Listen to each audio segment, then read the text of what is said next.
හැමෝටම වෙනද වගේම ආයුබෝවන් කියලා පිළිගන්නවා. අදත් අපි සූදානම් වෙන්නේ අපේ ඉකොන්නයි විශේෂාංගයත් එක්ක වැදගත් මාතෘකාවක් පිළිබඳව ඔබත් එක්ක ආර්ථික විද්‍යාත්මක පිළිසඳරක නිරත වෙන්න. ඔබ දන්නවා වෙනද වගේම හැමදාමත් අපි ඔබ සමග කතා බහ කරන්න බලාපොරොත්තු වෙන්නේ. ඔබ හමුවට එන්නේ මේ ආර්ථිකය තුළ සිදුවන අපේ රටේ සිදුවන කිසියම් වැදගත් සිදුවීමක් සංකල්පයක් මාතෘකාවක් පිළිබඳව ආර්ථික විද්‍යාත්මකව පැහැදිලි කරන්න තමයි අපි ඔබත් සමග නිරන්තරයෙන් සම්බන්ධ වෙන්නේ. ඉතින් අපිට අපේ මේ බලාපොරොත්තු මේ වැඩසටහනේ බලාපොරොත්තු හැමදාම වගේ අපිත් සමග එකතු වෙන ඒ වගේ මේ විෂය හදාරන සහ හදාරන්නේ නැති සියලු දෙනාටම මේ සමාජය තුළ ආර්ථිකය තුළ සිදුවන විවිධ සිදුවීම් විවිධ සංකල්ප විවිධ කරුණු කාරණා බොහොම විචාරශීලීව අවබෝධ කරගන්න අවශ්‍ය මඟ පෙන්වීම කරන්න තමයි අපි බලාපොරොත්තු වෙන්නේ.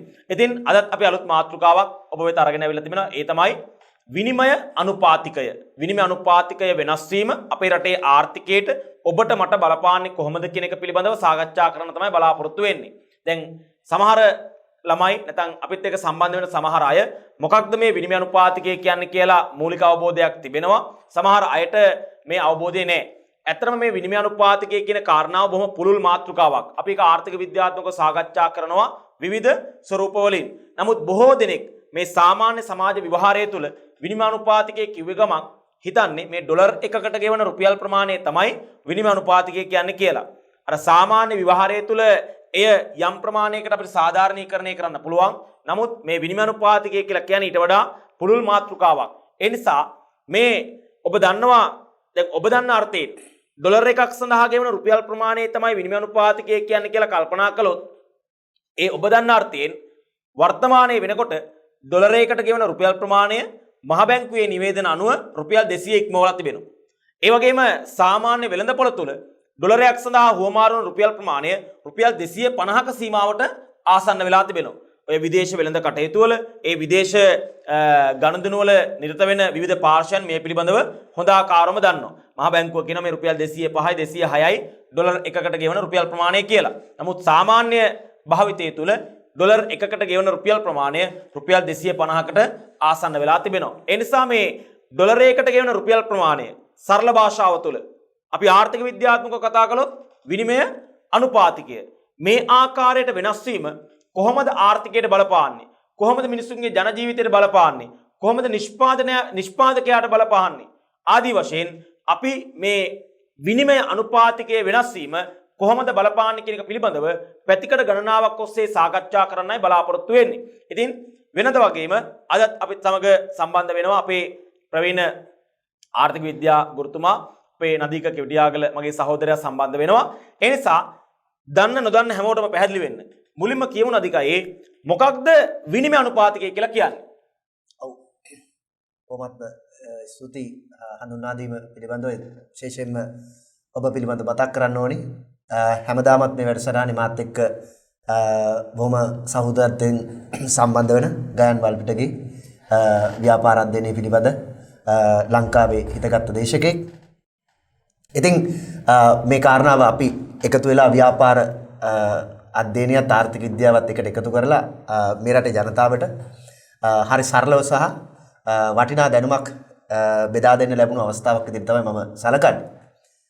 ඇත්තටම දැන් අපි විනිමය අනුපාත කියලා කිව්වොත් ඊටාම සරල අදහස් තමයි අපේ රටේ තියෙන මුදල් අපි ගත්තොත් අපේ රටේ රුපියල් හරි අපේ රටේ තියෙන මුදල් විදේශ රටක මුදල් සමග අපි එකිනෙකට හුවමාරු කරගන්න අනුපාතය. එහෙම නැත්නම් අපි කිව්වොත් විදේශ රටක මුදල් ඒකකයක් ගන්න අපේ රටෙන් රුපියල් කීයක් දෙන්න ඕනද කියන කාරණාව. දැන් කෙනෙකුට මතුවෙන්න පුළුවන් ප්‍රශ්නයක් එන අපි මොකටද මේ විදේශ මුදල් ගන්න කියලාත් අහන්න පුළුවන් නේද? පැහැදිලිව. ඔව්. ජාත්‍යන්තර වෙළඳාමේදී මේ වෙළඳාමට පාත්‍ර වෙන්නේ ලෝකේ තියෙනවා ශක්තිමත් මුදල් ඒකක. ජාත්‍යන්තර වෙළඳාම සඳහා බහුල වශයෙන් භාවිතා කරන මුදල් ඒකක. ඇමරිකානු ඩොලරය, යූරෝ එක, ජපාන් යෙන් එක, බ්‍රිතාන්‍ය පවුම, චීනයේ යුවාන් එක, ඒ වගේ ස්ටර්ලින් පවුම්, ඒ වගේ මුදල් ඒකක අපි ගත්තොත් එහෙම ඒවා මේ ජාත්‍යන්තර ලෝකයේ ප්‍රබල මුදල් ඒකක විදිහට තමයි සැලකන්නේ. පැහැදිලිව. එතකොට මේ රටවල් තමන්ගේ විදේශ විනිමය සංචිතයන්, ඒ කියන්නේ විදේශවත්කම් ප්‍රමාණය ගොඩනගා ගන්නකොට ඒ මේ වත්කම් තබා ගන්න එක මාධ්‍යයක් තමයි විදේශ මුදල්. විදේශ මුදල් වලින් තියා ගන්නවා. ඒකට හැමෝම කැමති තමන්ට වැඩි වටිනාකමක් ලැබෙන විදේශ මුදල් වර්ග වලින් මෙන්න මේ තමන්ගේ විදේශ සංචිතය ගොඩනගා ගන්න.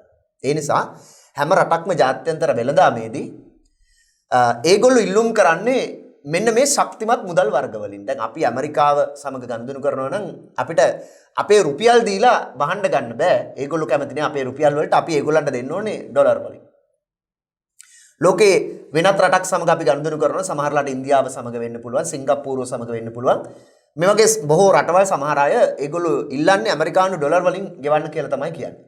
බොහෝ ගනුදෙනු වලදී. ඒතර එහෙම නැත්නම් අපි ජපානයෙන් වාහන ආනයනය කරනවා නම් අපි ඒගොල්ලන්ට යෙන් වලින් තමයි ගෙවන්න ඕනේ. හරි. ඒ වගේ ලෝකෙම ශක්තිමත් මුදල් වර්ග තියෙනවා. ඒතර අපිට සිද්ධ වෙනවා ඒ ජාත්‍යන්තර වෙළඳාමේදී අපිට රුපියල් දීලා ගන්න බෑ. මෙන්න මේ ශක්තිමත් මුදල් ලේඛක වලින් ගෙවන්න ඒ ශක්තිමත් මුදල් ලේඛක අපි සතු කරගන්න.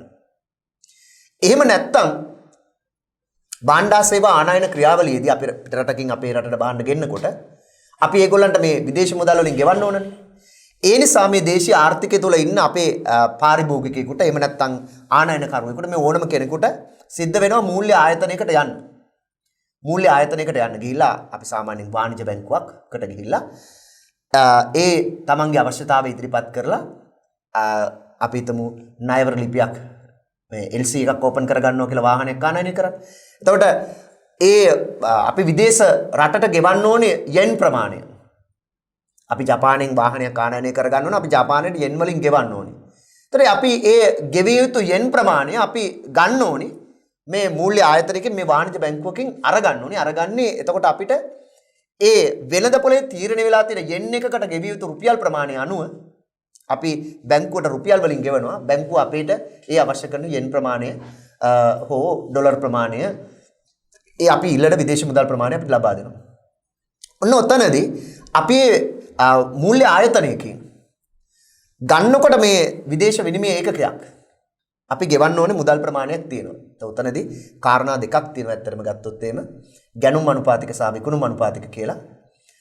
දැන් අපි පාරිභෝගිකයෙක් විදිහට නැත්නම් අපි වෙළඳපොලේ විදේශ මුදල් හිමිකරුවෝ විදිහට අපිට පුළුවන් ඕන නම් අපේ තියෙන මුදල් වාණිජ බැංකුවට විකුණන්න. ඒ වගේම වාණිජ බැංකුව අපිට විකුණනවා ඒගොල්ලන්ගේ තියෙන විකුණුම් අනුපාතිකයක්. ඒ වගේම ඒගොල්ලෝ මිලදී ගන්න අනුපාතිකයකුත් තියෙනවා. ඒතර ගැනුම් අනුපාතික සහ විකුණුම් අනුපාතික කියලා වර්ග දෙකක් ඇත්තටම විනිමය අනුපාතික සම්බන්ධයෙන් තීරණය වෙලා තියෙනවා. ඇත්තටම ගත්තොත් මේ විකුණුම් අනුපාතිකය මේ ගැනුම් අනුපාතිකයට වඩා ඉහළින් තියෙන්නේ. ඒ වාණිජ බැංකුව මේ වෙළඳපොළට මේ විනිමය විකුණන අනුපාතිකය. ඒතකොට අපි සාමාන්‍යයෙන් වෙළඳපොලේ මේ ඩොලර් එකක මිල එහෙම නැත්නම් යෙන් එකක මිල අපි සාමාන්‍ය විනිමය අනුපාතය කියලා කියන්නේ මෙන්න මේ ඒ මූල්‍ය ආයතන විසින් ඒවා මිලදී ගන්න පාර්ශ්වයන් වලට මේ විදේශ මුදල් ඒකකයක් විකුණන මිල. ඒක තමයි සාමාන්‍යයෙන් අපි විනිමය අනුපාතකය කියලා නිතර ප්‍රකාශ කරන්නට පුරුදු වෙලා තියෙන්නේ. ඕකදී අපි මේ ආර්ථික විද්‍යාව ඉගෙන ගන්න දරුවන්ට එහෙම නැත්නම් මේ රටේ ආර්ථික විද්‍යාව පිළිබඳව ඇල්මක් දක්වන පාර්ශවවලට ඕකෙත් අපිට ක්‍රම දෙකක් ගැන පොඩ්ඩක් කියලා දෙන්න පුළුවන්. එකක් තමයි මේ අපිට පුළුවන් අපේ මුදල් විදේශ මුදල් ඒකකේ වටිනාකම ඩොලර් එක අපිට රුපියල් වලින් කියන්න පුළුවන්. අපි ඇමරිකන් ඩොලර් එකට රුපියල් මෙච්චර ගෙවනවා කියලා. ඕකම අපිට අනිත් පැත්තට පරිවර්තනය කරලා කියන්නත් පුළුවන් රුපියල් එකට ඩොලර් මෙච්චර ලැබෙනවා කියලා. ඒ කියන්නේ ප්‍රතිවිරුද්ධ සංකල්පයක් කියන්න පුළුවන්. ඔකට ආර්ථික විද්‍යාවේ කියනවා ඍජු ක්‍රමය සහ වක්‍ර ක්‍රමය වශයෙන් මේ විනිමය අනුපාතක තීරණය වීම අපි ඍජුව ප්‍රකාශ කරනවා කියලා කියන්නේ ඒ විදේශ මුදල් ඒකකයට දේශීය මුදල් කොච්චර දෙනවද කියන අපේ කටට හුරු ක්‍රමයේ තියෙනවනේ ඩොලර් එකක් රුපියල් 200යි. අන්න ඒ ක්‍රමයට කියන අපේ ඍජු ප්‍රවේශය කියලා. අපි සාමාන්‍යයෙන් කියන්නේ නැහනේ රුපියල් එකක් ඩොලර් එකෙන් 200න් පංගුවයි කියලා. එහෙම භාවිතයකට යන්නේ නැහනේ. නමුත් ඒකත් ප්‍රකාශ කරන එක ක්‍රමවේදයක් තමයි. මේ විදිහට දේශීය මුදල් ඒකකයේ අගය විදේශ මුදලින් කියන්නත් පුළුවන්. විදේශ මුදල් ඒකකයේ අගය දේශීය මුදලින් කියන්නත් පුළුවන් මේ විනිමය අනුපාත ක්‍රමය තුළ. ඒකට සරලම අදහසින් ගත්තොත් අපි විදේශ මුදල් ඒකකයක් ගන්න ගෙවන්න ඕනේ දේශීය මුදල් ප්‍රමාණය තමයි මේ විනිමය අනුපාතකය කියලා කියන්නේ ඕනම මුදල් ඒකකයක් සම්බන්ධයෙන්. පැහැදිලිවම. එහෙනම් ඔබට පැහැදිලි වෙන්නේ නැති දැන් අපේ ආචාර්යතුමා පැහැදිලි කරපු මතු කරපු කාරණාවක් තමයි මේ රටක් විදේශයන් සමග ගනුදෙනු කරනකොට මේ විදේශ විනිමය අනුපාතිකය වැදගත් වෙනවා කියන එක. ඊළඟට රටක් විදේශයන් සමග ගනුදෙනු කරනකොට අපි මේ විදේශයන්ට ගෙවිය යුතු වෙන්නේ විදේශ ව්‍යවහාර මුදලෙන් කියන එක. එතනදී අර ජාත්‍යන්තර වශයෙන් පිළිගන්න ඒ ජාත්‍යන්තර වශයෙන් වෙළඳාම සඳහා භාවිතා කරන ප්‍රබල මුදල් ඒකක සම්බන්ධයෙන් මේ විනිමය අනුපාතිකයේ වැදගත් වෙනවා කියන කාරණාව. ඒ නිසා තමයි ඔබට අර වැඩි කටහුරුවක් තිබෙන්නේ මේ ඩොලර් එකක් සමානයි රුපියල් මෙච්චරයි කියන එක වැඩි වැදගත්කමක් කොට ඔබ සලකන්නේ. හේතුව අපි ආර්ථික විද්‍යාත්මකව ගත්තොත් ලෝක ආර්ථිකය තුළ නැත්නම් ලෝක අන්තර්ජාතික වෙළඳාම තුළ මේ ඩොලරය කියලා කියන්නේ ශක්තිමත් මුදල් ඒකකයක් සහ ප්‍රබලතම මුදල් ඒකකය. ඒ නිසා ඩොලරයකට ගෙවන රුපියල් ප්‍රමාණය මෙච්චරයි කියන එක මේ විනිමය අනුපාතිකය තුළ ඉස්මතු කොට අපි දකිනවා. ඒකට හේතුව ඒ මුදල් ඒකකය ප්‍රබල බල සම්පන්න මුදල් ඒකකයක් නිසා. දැන් ඔබ දන්නවා මේ ඔබ මේ පිළිබඳව ඇල්මක් දක්වනවා නම් නැත්නම් මේ පිළිබඳව යම් අවබෝධයක් විමර්ශනයක් විශ්ලේෂණයක් තිබෙනවා නම් මීට අවුරුදු 4කට 5කට කලින් ඩොලර් එකකට අපි ගෙවුවේ රුපියල් 130ක් 35ක් වගේ ප්‍රමාණයක්. වර්තමානයේ වෙනකොට නිල වාර්තා අනුව ඩොලර් එකකට හුවමාරු වන රුපියල් ප්‍රමාණය රුපියල් 200 ඉක්මවලා තිබෙනවා. ඔව් 205ක් වගේ වෙනවා. සාමාන්‍ය වෙළඳපොළ තුල ගනුදෙනු ක්‍රියාවලිය තුල ඩොලර් එකකට හුවමාරු රුපියල් ප්‍රමාණය රුපියල් 250කට ආසන්න වෙලා තිබෙනවා. මාකට් එකේ මේක තියෙනවා. පැහැදිලිවම. එතකොට මෙන්න මේ විදිහට ඩොලරයකට හුවමාරු වන රුපියල් ප්‍රමාණය මම මේ නිශ්චිත මුදල් ඒකකයක් ගන්නකොට මේක පැහැදිලිව තේරුම් ගන්න පුළුවන් වෙන්න පොදුවේ ගන්නේ නැතුව දැන් ඔබට පැහැදිලි වෙනවා මේ ඩොලරයකට ගෙවන රුපියල් ප්‍රමාණය නැත්නම් ඩොලරයකට හුවමාරු වන රුපියල් ප්‍රමාණය එන්නම වැඩි වෙනවා. එතකොට මේ විදේශ විවහාර මුදල් ඒකකයක් වෙනුවෙන් හුවමාරු වන දේශීය විවහාර මුදල් ප්‍රමාණය එහෙම නැත්නම් මේ විනිමය අනුපාතිකය දවසින් දවස මේ විදිහට වෙනස් වෙන්නේ ඇයි? මේ විදිහට විනිමය අනුපාතිකයේ වෙනස් වෙන බලපාන කාරණා මොනවද? කොටින්ම කියනවා නම් ඇයි ඩොලර් එකකට ගෙවන රුපියල් ප්‍රමාණය මේ විදිහට දවසින් දවස වැඩි වෙන්නේ? අපි ඒකටත් අපේ ප්‍රේක්ෂකයින්ට පිළිතුරු කීපයක් සපයමු. ඔව් දැන් මහජනතාවට ප්‍රශ්නයක් තියෙනවා කවුද මේක තීරණය කරන්නේ? ඩොලර් එකකට ගෙවන රුපියල් ප්‍රමාණය තීරණය ගන්න දැන් ඔබ මේක පිළිබඳව හොඳින් දන්නවා නේද? එතකොට මේ විනිමය අනුපාතය තීරණය කරන ක්‍රම ගණනාවක් තියෙනවනේ. අපි ඊටාම සරලව කිව්වොත් එහෙම අපේ ආර්ථික විද්‍යාව ඉගෙන ගන්න ප්‍රේක්ෂකයෝ දන්න ප්‍රේක්ෂකයෝ එහෙම නැත්නම් ආර්ථික විද්‍යාව ඉගෙන ගන්න දරුවෝ ගත්තොත් ඒගොල්ලන්ට අපිට අදහසක් දෙන්න පුළුවන් මේ ස්ථාවර විනිමය අනුපාතික ක්‍රමය කියන කාරණාව. මේ ක්‍රමය තුල සිදුවෙන්නේ රටේ මූල්‍ය බලධාරියා අපි සාමාන්‍යයෙන් කියන්නේ අපේ රටේ නම් මූල්‍ය බලධාරියා මහ බැංකුවනේ. එතකොට ඒ රටේ මූල්‍ය බලධාරියා විසින් විදේශ මුදල් ඒකකයකට ගෙවන්න ඕනි දේශීය මුදල් ප්‍රමාණය කොච්චරද කියන කාරණාව තීරණය කරනවා. ඒකට තීරණය වෙච්ච ක්‍රමවේදයන් අතීතයේ රන් මිනුම් ක්‍රමය ආශ්‍රිතව විවිධ මේ කාරණා තියෙනවා. ඒවා මම හිතන්නේ මෙතන මතු කරන්න තරම් කාලය නෙමෙයි. හරිද? කොහොමද ඒක මුල ඉඳලා ආවේ කියලා. නමුත් අපි සාමාන්‍ය පන්ති කාමරයක් ඇතුලේ අපේ දරුවන් උගන්වනකොට මේ ක්‍රමවේදයන් පිළිබඳව අවබෝධයක් ලබා දෙනවා. මොකද ළමෙක් අහන්න පුළුවන් එකපාරටම කොහොමද එන පළවෙනි වතාවට මේක යගේ තීරණය කරගත්තේ කියලා. පැහැදිලිව. හරිද? ඒ නිසා ඒක මම හිතන්නේ මතු කරන්න තරම් ලොකු කාලයක් නැහැ. හරිද? අපිට අවස්ථාවක් දුන්නා මතු කරමු. කොහොමද රටේ මූල්‍ය බලධාරියා අපේ රටේ නම් මහ බැංකුව එයා නීතිමය වශයෙන් ප්‍රකාශ කරනවා ඩොලර් එකට ගෙවන රුපියල් ප්‍රමාණය මෙච්චරයි. යෙන් එකට ගෙවන රුපියල් ප්‍රමාණය මෙච්චරයි. යුවාන් එකට මෙච්චරයි. ස්ටර්ලින් පවුමට මෙච්චරයි. යූරෝ එකට මෙච්චරයි. මේ ආදි වශයෙන් මූල්‍ය බලධාරියාට පුළුවන් විදේශ මුදල් ලේකයට ගෙවන දේශීය මුදල් ප්‍රමාණය තීරණය කරන්න. ওই ක්‍රමය අපි හඳුන්වන්නේ ස්ථාවර විනිමය අනුපාත ක්‍රමය කියලා. හැබැයි ওই ක්‍රමය වර්තමානයේ බොහෝ රටවල් පාවිච්චි කරන ක්‍රමවේදයක් නෙමෙයි. අර අපේ රටේ මේ එකපාරටම අර මිල පාලනයට බහන්න නතු කරලා තිබිලා ඒ මිල පාලනය ඉවත් කිරීමත් සමග විශාල වශයෙන් බහන්න ඕන මිල ඉහළ ගියානේ. ඔන්න ඔය වගේම හරිම ඊටාම ඉක්මනින් බහන්න බල මිල ඉහළ යාමට හේතුවක් වෙනවා මෙන්න මේ ස්ථාවර විනිමය අනුපාත ක්‍රමයන් තිබිලා මේවා එකපාරටම වෙළඳපොළ ක්‍රමයට පරිවර්තනය කරොත් මේක ඊටාමත්ම අහිතකර ප්‍රතිපාකයන් ජනනය කරනවා. මේ මූල්‍ය අධිකාරියකට පුළුවන් තමන්ගේ විනිමය අනුපාතකේ පාලනය කරලා තියාගෙන ඉන්න. හැබැයි ඒවා දිගුකාලීනව කරන්න පුළුවන් දේවල් නෙමෙයි. ඒකේ අහිතකර ප්‍රතිපාක විශාල ප්‍රමාණයක් තියෙනවා. මම හිතනවා අපේ මේ සීමා සහිත කාලය මේ පිළිබඳව ඔක්කොම කතා කරන්න කාලය නෙමෙයි කියන කාරණා. කෙසේ වුණත් එතකොට මේ රටක විනිමය අනුපාතකයේ තීරණය වෙනකොට එක ක්‍රමයක් තමයි මූල්‍ය අධිකාරිය විසින් ඒ විදේශ මුදල් ලේකයේ වටිනාකම තීරණය කිරීම. දෙවෙනි ක්‍රමයක් මේ වර්තමානයේදී අපි අර වෙළඳපොළේ භාණ්ඩයක් මිල තීරණය වෙනවා වගේ ඉල්ලුම සැපෙම අනුව. අන්න ඒ ක්‍රමයටම තියෙනවා වෙළඳපොළේදී මේ විදේශ මුදල් වලට තියෙන ඉල්ලුම. අපි විදේශ රටවල් වලින් භාණ්ඩ ගේන්න නම් මොකද කරන්න ඕනේ? අපි මේ මූල්‍ය ආයතන වලින් අපේ විදේශ මුදල් මිලට ගන්න ඕනේ. අපි ඔකට කියන විදේශ මුදල් වලට ඇති වෙන ඉල්ලුම කියලා. හරි. ඒ වගේම අපේ දේශීය ආර්ථිකය තුල ඉන්න අපේ අපනයනකරුවෝ භාණ්ඩ විකුණලා ලැබෙන අපනයන ආදායම් මේගොල්ලන් මේ දේශීය ආර්ථිකය තුල වැඩක් නැහැනේ. ඩොලර් වියදම් කරන්න බෑනේ. කඩේට ගිහිල්ලා බඩු ගන්න. ඒගොල්ලෝ උපය ගන්න අපනයන ආදායම් ඒගොල්ලෝ මේ වෙළඳපොළට ගිහිල්ලා මේ මූල්‍ය ආයතන වලට ගිහිල්ලා දීලා රුපියල් බවට පත් කරගන්නවා. අපි කියනවා මේ විදේශ මුදල් සඳහා සැපයුමක් ඇති වෙනවා.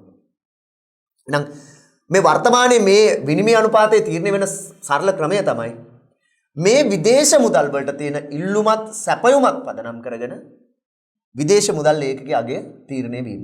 අපි සාමාන්‍යයෙන් ආර්ථික විද්‍යාවේ උකට කියන්නේ නම්ය එහෙම නැත්නම් පාවෙන විනිමය අනුපාත ක්‍රමය කියලා. ඔය ජනමාධ්‍යවල මේ රටේ ජනතාව අහලා ඇති, මේ දුවදරුවෝ අහලා ඇති විනිමය රුපියල පාවෙන්නේ නැරියා කියලා. රුපියල පාවෙන්නේ නැරියා කියන කාරණාවේ සරලම අර්ථය තමයි මේ රුපියලේ අගය එහෙම නැත්නම් විනිමය අනුපාතය මෙන්න මේ විදේශ මුදල් වෙළඳපොලේ මේ දේශීය ආර්ථිකය ඇතුලේ විදේශ මුදල් හොමාරු වන වෙළඳපොළ තුළ මේ අගය මේ වෙළඳපොලේ තියෙන ඉල්ලුම සැපයීම අනුව තීරණය වෙන්න ඉඩ හැරලා තියෙන ක්‍රමයක්. හරිද? ඒකට අපි කියනවා පාවෙන විනිමය අනුපාත ක්‍රමය කියලා. එතකොට වර්තමානයේ අපි ශ්‍රී ලංකාව විදිහට අපේ රටක් විදිහට අපිත් පාවිච්චි කරන්නේ මෙන්න මේ වෙළඳපොලේ විදේශ මුදල් සඳහා වන ඉල්ලුම හා විදේශ මුදල් සඳහා වන සැපයුම පදනම් කරගත්ත විනිමය අනුපාත ක්‍රමයක්, පාවෙන විනිමය අනුපාත ක්‍රමයක්. එහෙම නැත්නම් අපි උකට කියනවා නම්ය විනිමය අනුපාත රටාවක් කියලා. ඕක තමයි විදේශ විනිමය අනුපාතය සහ ඒක කොහොමද වෙළඳපොලේ තීරණය වෙන්නේ කියන කාරණාව දී අපිට බොහොමත් වැදගත් වෙන්නේ. ඕන තවදුරටත් අපි චුට්ටක් ඉස්සරහට ගියොත් මේ ඉල්ලුම සහ සැපයුම කියලා මම කාරණා දෙකක් කිව්වනේ. විශේෂයෙන්ම මම ප්‍රධාන කාරණා දෙකක් මතු කරන්නම් ඉල්ලුම සහ සැපයුම පදනම් වන. විදේශ මුදල් වලට ඉල්ලුමක් ඇති වෙන්නේ නැත්නම් මිනිස්සු විදේශ මුදල් මිලට ගන්නේ ආනයනය කිරීම සඳහා. එතකොට විදේශ මුදල් සඳහා ඉල්ලුමක් ඇති කරන ප්‍රධානම බලවේගය තමයි ආනයන වියදම්. ඒ වගේම විදේශ මුදල් සඳහා මේ වෙළඳපොළට සැපයුමක් ඇති කරන විදේශ මුදල් වෙළඳපොලේ විදේශ මුදල් සැපයුමක් ජනනය කරන ප්‍රධාන මුලාශ්‍රය තමයි අපනයනය. අපි විදේශ රටවල් වලට භාණ්ඩ විකුණලා ලැබෙන අපනයන ආදායම් ඒවා අපි මේ දේශීය මූල්‍ය වෙළඳපොළ ඇතුලේ දේශීය රුපියල් බවට පරිවර්තනය කරගන්නකොට මේ මුදල් වෙළඳපොළට විදේශ මුදල් ප්‍රවාහයක් ගලා යාම සිද්ධ වෙනවා. එතකොට මේ වෙළඳපොළට ලැබෙන මුදල් ප්‍රමාණය විශාල වශයෙන් එහෙම මුදල් ලැබෙනවා නම් අපි කියනවා මේ විදේශ මුදල් සැපයීම වැඩි කියලා. විශාල වශයෙන් විවිධ පාර්ශ්ව මේ විදේශ මුදල් වෙළඳපොළ මිලට ගන්නවා නම් අපි කියනවා විදේශ මුදල් ඉල්ලුම වැඩි කියලා. එතකොට ඉල්ලුමක් ඇති වෙන්නේ අපි දන්නවා ආනයනය තුලින්, සැපයීමක් ඇති වෙන්නේ අපි දන්නවා අපනයනය තුලින්. සාමාන්‍යයෙන් අපේ වගේ රටක අපි දන්නවා අපනයන ආදායම ඉක්ම වූ විශාල ආනයන වියදමක් තියෙනවා. එහෙනම් ඒකේ ප්‍රතිඵලය තමයි වෙන්නේ විදේශ මුදල් සඳහා විශාල ඉල්ලුමක් ඇතිවීමේ ප්‍රතිඵලය. කියන්නේ විදේශ මුදල් ඉල්ලන තරම් මේ ආර්ථිකය තුල දෙන්න විදේශ මුදල් නැහැ. ඒ නිසා අත්‍යවශ්‍යම පාර්ශ්ව විසින් මොකද කරන්නේ? වැඩි මුදලක් ගෙවලා හෝ මේ විදේශ මුදල් ඒකකයක් අත්පත් කරගෙන උදාහරණයක් වශයෙන් භාණ්ඩයක් ආනයනය කරන්න අවශ්‍යම කෙනෙක් ඉන්නවනම් එයා වැඩි මුදල් ප්‍රමාණයක් ගෙවලා හරි මේ වෙළඳපොළෙන් විදේශ මුදල් ප්‍රමාණයක් මිලදී ගන්න සූදානම්. ඒක ප්‍රතිඵලය වෙන්නේ විදේශ මුදල වැඩි මිලකට මිලදී ගන්න පාර්ශ්වයෙන් ඉදිරිපත් වීම නිසා මේකේ මිල ගණන් ඉහළ යාමක් සිදු වෙනවා. පැහැදිලිවම. එනකොට පැහැදිලි නැති මේ විනිමය අනුපාතකය තීරණය වෙන්නේ ප්‍රධාන ආකාර දෙකකින්. එකක් තමයි රටේ මූල්‍ය අධිකාරියට පුළුවන් ඩොලරයකට ගෙවන රුපියල් ප්‍රමාණය කීයද කියලා තීරණය කරන්න. මම මේ දිගින් දිගට මේ ඩොලරය කියන කාරණාව පාවිච්චි කරන්නේ අපේ ප්‍රේක්ෂකින් මේ ඩොලරයට රුපියල් ප්‍රමාණය කියන එක බොහොම කටට පුරුදු වචනයක් නිසා. ඒ නිසා මේ ඩොලරයකට ගෙවන රුපියල් ප්‍රමාණය තීරණය කරන්න පුළුවන් රටේ මහ බැංකුවට නැත්නම් මූල්‍ය අධිකාරියට. අපේ රටේ මහ බැංකුව කාලයක් මේක තීරණය කළා. විශේෂයෙන් 1977ට කලින් අපේ රටේ මහ බැංකුව ඩොලරයකට ගෙවන රුපියල් ප්‍රමාණය මෙන්න මෙච්චරයි කියලා තීරණය කරපු ස්ථාවර විනිමය අනුපාතකයක් භාවිතා කරපු කාල සීමාවක් තිබුණා. ඒ වගේම අර වෙළඳපොළ ක්‍රමය තුල භාණ්ඩයකට තිබෙන ඉල්ලුම හා සැපයීම අනුව මිල ප්‍රමාණය තීරණය වෙනවා වගේ වෙළඳපොළ තුල ඒ විදේශ විනිමය සඳහා තිබෙන වෙළඳපොළ තුල ඒ තිබෙන ඉල්ලුම හා සැපයීම අනුව ඩොලරයකට හුවමාරු වන රුපියල් ප්‍රමාණය තීරණය වෙන්න පුළුවන්. අපේ ආචාර්යතුමා සඳහන් කළා වගේ එතකොට මේ ඉල්ලුම තීරණය කරන ප්‍රධාන සාධකයක් තමයි ආනයන කියලා කියන්නේ. හේතුව අපි භාණ්ඩ ආනයනය කරන්න නම් විදේශ මුද්‍රෙන් ගෙවන්න ඕනේ, ඩොලර් වලින් ගෙවන්න ඕන. ඩොලර් වලින් ගෙවන්න නම් අපේ රට ඇතුලේ අපි ඩොලර් මිලදී ගන්න ඕනේ, ඉල්ලුම් කරන්න ඕන. ඒ වගේම සැපයීම තීරණය කරන ප්‍රධාන සාධකයක් තමයි අපනයන කියලා කියන්නේ. අපි භාණ්ඩ අපනයනය කරාම අපිට විදේශ මුද්‍රෙන් තමයි අපේ ආදායම් ලැබෙන්නේ. ඒ ආදායම් දේශීය ආර්ථිකය තුළ රුපියල් බවට පත් කර ගැනීමට යාමේදී අපි ඒ විදේශ විනිමය වෙළඳපොළට මේ ලබන විදේශ විනිමය සැපයීමක් කරනවා. ඒ අනුව ඒ ආනයන සහ අපනයන කියලා කියන්නේ රටක විදේශ විනිමය අනුපාතිකයේ තීරණය කරන ප්‍රධාන බලවේගයක් ප්‍රධාන සාධකයක් බවට පත් වෙනවා. ඒ විතරක් නෙමෙයි ඊට අවශේෂ තවත් කාරණා තිබෙනවා. දැන් ඩොලර් ලැබීම් ගත්තොත් එහෙම විදේශ ණය ලැබෙනවා, විදේශ ආධාර ලැබෙනවා, ප්‍රේෂණ ලැබෙනවා. මේ වගේ විවිධ වෙනත් මාර්ගවලිනුත් අපේ රටට විදේශ විනිමය ලැබෙනවා. ඒ නිසා අර මූලික සාධක දෙක බවට ආනයන සහ අපනයනපත් වෙනවා.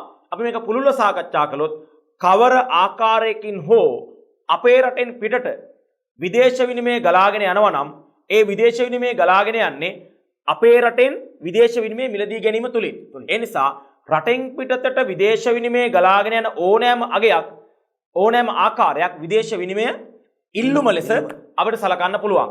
ඒ වගේම කවර ආකාරයකින් හෝ රටට විදේශ විනිමය ලැබුණොත් ඒවා රුපියල් බවට පත් කර ගන්නවා. ඒ නිසා ඒ විදේශ විනිමය වෙළඳපොළට සැපයීමක් සිදු වෙනවා. ඒ නිසා අපි අවසාන විග්‍රහය තුළ කවර ආකාරයකින් හෝ රටෙන් පිටතට විදේශ විනිමය ගලාගෙන යාමක් විදේශ විනිමය ඉල්ලුම ලෙසත් රට තුළට කවර ආකාරයකින් හෝ විදේශ විනිමය ගලාගෙන ඒම විදේශ විනිමය සැපයීම ලෙසත් සලකන්න පුළුවන්. ඒ නිසා අර ප්‍රධාන සාධක දෙක ලෙස ආනයන සහ අපනයන මූලිකත්වයේ තියාගෙන විදේශ විනිමය ඉල්ලුම හා සැපයීම අනුව තමයි මේ විදේශ විනිමය අනුපාතිකය තීරණය වෙන්නේ කියන එක අපිට පැහැදිලි කරගන්න පුළුවන්. එතකොට මේ ඉල්ලුම් සැපයීම් බලවේග මත වර්තමානයේදී විදේශ විනිමය අනුපාතිකයේ තීරණය වෙනකොට ඇයි මේ මෑත කාලින වසර කිහිපයක් තිස්සේ අපේ රටේ විදේශ විනිමය අනුපාතිකය දැවැන්ත ලෙස තා සීඝ්‍ර ලෙස ඉහළ යමින් තිබෙන්නේ. දැන් ඩොලරයකට ගෙවන රුපියල් ප්‍රමාණය අවුරුද්දකට රුපියල් 5ක් 6ක් වැඩි වුණා කියන එක ආර්ථිකයට දැනෙන්නේ නැති වෙන්න පුළුවන්. නමුත් මේ වසර 5ක විතර කාල සීමාවක් තිස්සේ ඩොලරයකට ගෙවන රුපියල් ප්‍රමාණය නිල වශයෙන් රුපියල් 70ක ප්‍රමාණයකින් වැඩි වෙලා තිබෙනවා. නොනිල වශයෙන් රුපියල් 115කට වඩා වැඩි ප්‍රමාණයකින් වැඩි වෙලා තිබෙනවා. ඒතර ඒක ශීඝ්‍ර වැඩිවීමක්. එතකොට අපේ රටේ ආර්ථිකය තුළ මේ ඩොලරයකට ගෙවන රුපියල් ප්‍රමාණය මෙලෙස අසීමාන්තික ලෙස වැඩි වෙන්නේ ඇයි? ඒකට බලපාන ප්‍රධාන කාරණා මොනවද? අපි ඒකේ ඊළඟ දිගුව විදිහට බලමු. එහෙම වැඩිවීම හොඳයිද නැද්ද කියන එක.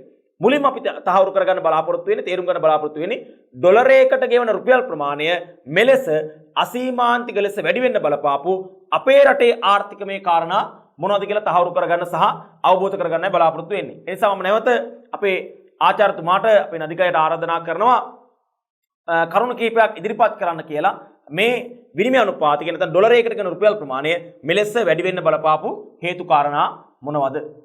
දැන් ජාත්‍යන්තර වෙළඳපොළේදී අපි ඇත්තටම මෙතනදී අපි කාරණාව ටිකක් මතු කරා මේ විදේශ විනිමය මේ වෙළඳපොළේදී විනිමය සඳහා වන ඉල්ලුම මේ ඉල්ලුම් සැපයීම බලවේග මතනේ මේ වෙළඳපොළේ විනිමය අනුපාතිකය තීරණය වෙන්නේ. එතකොට විදේශ විනිමය ඉල්ලුම වේගයෙන් ඉහළ යාම එක කාරණාවක් වශයෙන් ගත්තොත් එහෙම අපේ ආර්ථිකය විශේෂයෙන්ම 1977න් පස්සේ අපේ ආර්ථිකය විවෘත ආර්ථිකයක් බවට පත් වෙනකොට අපේ ආර්ථිකයේ ආනයන වියදම විශාල ලෙස වැඩිවීමක් සිදු වෙනවා. අපේ ආර්ථික ආනයන වියදම විශාල ලෙස වැඩිවීමක් සිදු වෙනවා. ඒතර අපි අත්‍යවශ්‍ය දේවල් වගේම අනවශ්‍ය ආනයන විශාල ප්‍රමාණයක් අපේ ආර්ථිකය තුළ සිදු කරමින් ඉන්නවා. මේකේ ප්‍රතිඵලය වෙන්නේ අපේ රට තුළට ඇදී එන ආනයන ප්‍රවාහ විශාල වශයෙන් වර්ධනය වීමක්. දැන් මෑත කාලීනව අපි ගත්තොත් එහෙම දැන් ආණ්ඩු විසින් සාමාන්‍යයෙන් මේ රට තුළට මේ වරාය ගුවන්තොටුපළ හරහා එන රේගුව හරහා එන භාණ්ඩ ආනයන සීමා කරලා තිබුණත් ඔබ දන්නවා නිකම්ම හිතන්න දවසකට අන්තර්ජාල භාවිතය හරහා මේ රටෙන් කොයිතරම් ඩොලර් ප්‍රමාණයක් මේ ආර්ථිකයෙන් පිටට ඇදෙනවද කියලා. අන්තර්ජාල භාවිතය හරහා මේ රටේ විශාල පිරිසක් ඔබ දන්නවා YouTube Facebook නේද එවැනි දේවල් පරිහරණය කරනවා වගේම විවිධ ජාත්‍යන්තර ඔය මේ අන්තර්ජාල පරිශීලකයන් විශාල පිරිසක් ඉන්නවා. ඉතින් මේ කාරණා හරහා අපේ ආර්ථිකය ඇතුලේ ගත්තොත් එහෙම අපේ දේශීය ආර්ථිකය ඇතුලේ අන්තර්ජාල පහසුකම් සපයන අපේ සමාගම් වල වෙළඳපොළ කොටස අඩුයි. අපේ රටේ වැඩි පිරිස් ප්‍රමාණයක් වෙළඳපොළ කොටසෙන් අල්ලගෙන ඉන්නේ විදේශ සමාගම්. එහෙම ගත්තත් අපේ රටෙන් දෛනිකව අති විශාල මුදල් සම්භාරයක් පිටරටට ඇදී යනවා. මොකද හැබැයි ඉතින් ඒගොල්ලෝ මේවා තමන්ගේ ලාභාංශ පිටරට වලට අරගෙන යන්නේ රුපියල් විදිහට නම් නෙමෙයි. ඒගොල්ලෝ විදේශ මුදල් වලින් තමයි විශේෂයෙන් ඩොලර් වලින් තමයි ඒගොල්ලෝ තමන්ගේ ඒ වත්කම් පිටරටට අරගෙන යන්නේ. අනිත් එක තමයි මේ පසු කාලේ මේ මෑත කාලේ අපි දැකපු දැන් විශේෂයෙන්ම 2015න් පස්සේ අපි රටක් වශයෙන් අපි දැක්කා ලොකු කාරණාවක්. ඒ තමයි අපේ රටේ හිටපු විදේශ ආයෝජකයෝ විශාල වශයෙන් අපේ රට අතහැරලා ගියා. ආයෝජන හිතකර වාතාවරණය පිළිබඳ දර්ශකයන් වල අපි ගොඩාක් පල්ලහැට වැටුණා.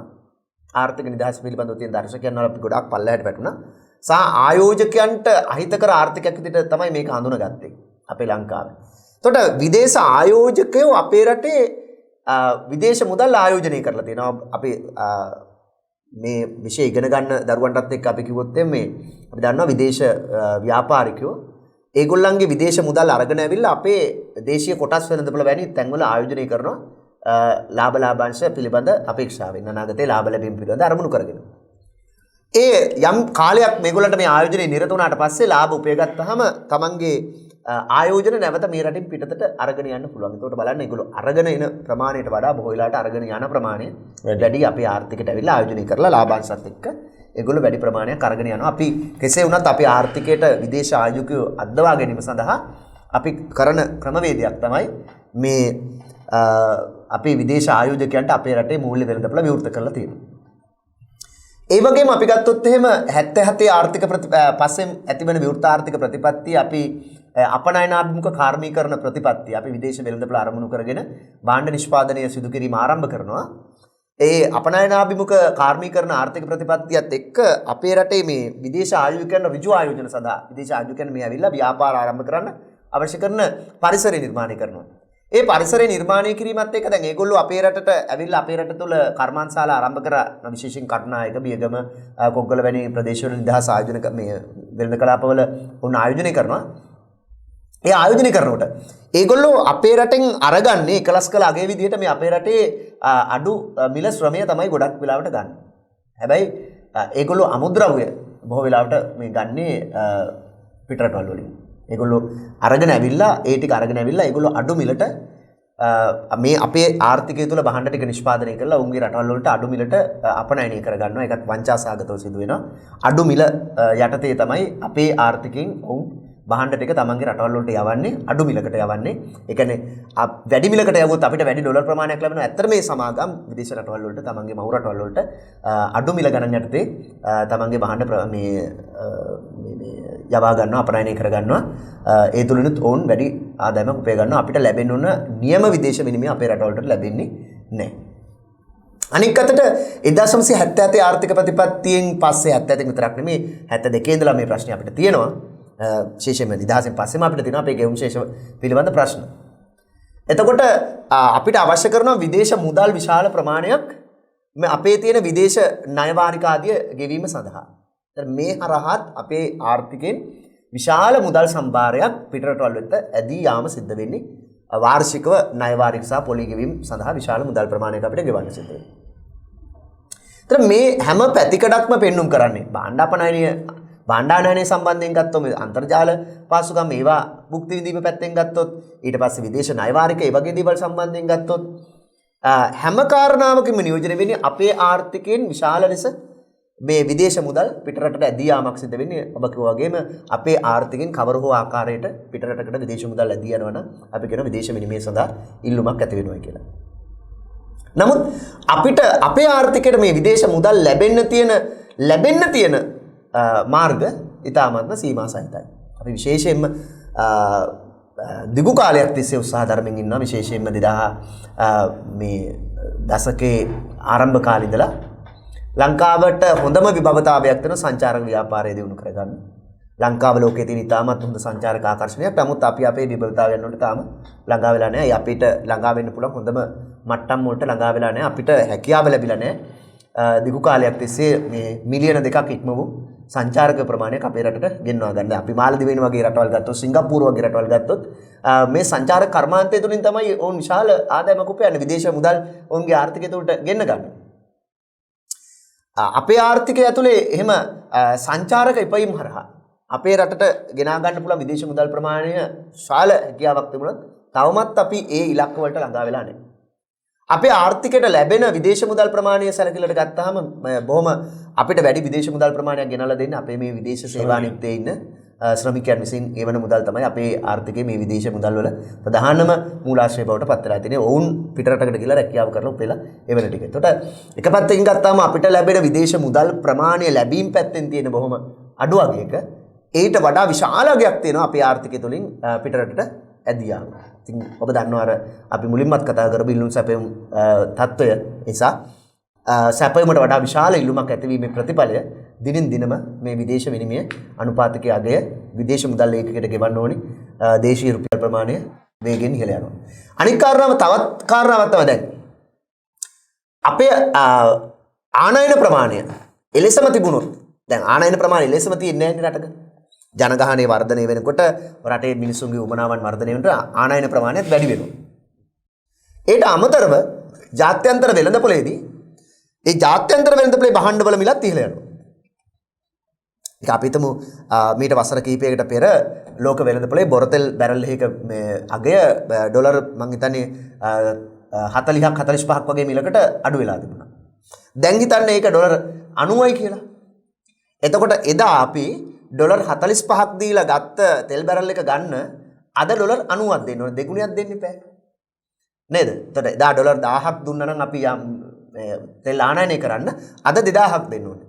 එතකොට ජාත්‍යන්තර වෙළඳපොලේදී භාණ්ඩවල මිල ගණන් ඉහළ යාමේ ප්‍රතිඵලයත් අපේ විදේශ විනිමය අපේ රටින් පිටතට ගලා යාම තවත් ශීඝ්‍ර කරලා තියෙනවා. එතකොට මේ විදිහට විවිධ කාරණා. එක පැත්තකින් ජාත්‍යන්තර වෙළඳපොලේ ඇති වෙලා තියෙන මිල ඉහළ යාම, අනෙක් අතින් අපි අපනයන මේ ආදායම් ඉතාම සීමිත මට්ටමක තියෙන විශේෂයෙන්ම මේ කොරෝනා ව්‍යාප්තියත් එක්ක අපිට කියන්න පුළුවන් කාරණාවක් තමයි ලෝක වෙළඳාම හැකිලුණානේ. පැහැදිලිව. සමස්ත ලෝකයේම ලොකු ආර්ථික පසුබැසීමකට ගිහිලා තිනවා. එතකොට අපි භාණ්ඩ අපනයනය කරන රටවල් විශේෂයෙන්ම ඇමරිකා එක්සත් ජනපදය, යුරෝපා රටවල් වගත්තොත් ඒගොල්ලෝ තමයි අපේ ප්‍රධානම අපනයන ගමනාන්ත කියලා අපි කියනවා. අපින් වැඩිපුරම භාණ්ඩ ගන්න කට්ටිය විශේෂයෙන් ඇමරිකා එක්සත් ජනපදය. ඒ වගේ රටවල් මේ කොරෝනා ව්‍යාප්තියත් එක්ක දරුණු ආර්ථික පසුබැසීමකට ලක් වෙලා තියෙනවා. ඒ තත්ත්වය ඇතුලේ ඒ රටවල් වලින් විශේෂයෙන්ම අපේ කෘෂිකාර්මික නිෂ්පාදන වලට අපි අපනයනය කරන තේ ටිකට, රබර් ටිකට, පොල් ටිකට ඒ අපිට උපය ගන්න පුළුවන් විදේශ විනිමය ප්‍රමාණය ශීඝ්‍රයෙන් පහළ වැටලා තියෙනවා. ලෝක වෙළඳාමේදී මේ ජාත්‍යන්තර වශයෙන් ප්‍රබල භූමිකාවක් නිරූපණය කරපු රටවල් වල ආර්ථිකයන් බිඳවැටීමේ ප්‍රතිඵලයක් ලෙසත් අපිට ලැබෙන විදේශ මුදල් ප්‍රමාණය බොහොම සීමා සහිත වෙලා තියෙනවා. ඒතර මේ වගේ විවිධ කාරණා අපිට ලැබෙන විදේශ මුදල් ප්‍රමාණය සීමා කරපු සාධක සහ අපේ රටින් විදේශ විනිමය ගලා යාම තීව්‍ර වුණු සාධක. මේ කරුණු හරිද? මේ කරුණු මේ ඉල්ලුම් සැපේ බලවේග වලට බලපෑව. ඒ නිසා මොකද වෙන්නේ?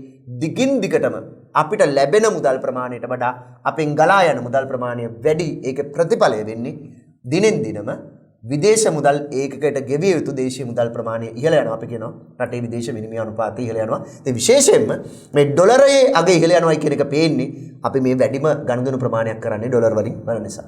පැහැදිලිවම.